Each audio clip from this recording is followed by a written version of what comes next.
When I was a young boy, things were changing. And my grandfather says that when he was young, things were changing then too.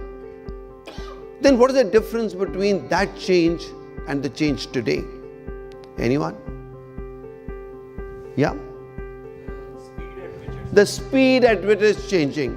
So today, even when I'm talking to the to the college students, and I do a lot of work on college to corporate, I talk about the greatest challenge that you have in front of you today is the speed of change, coping up with the speed of change. That's the biggest challenge we have. And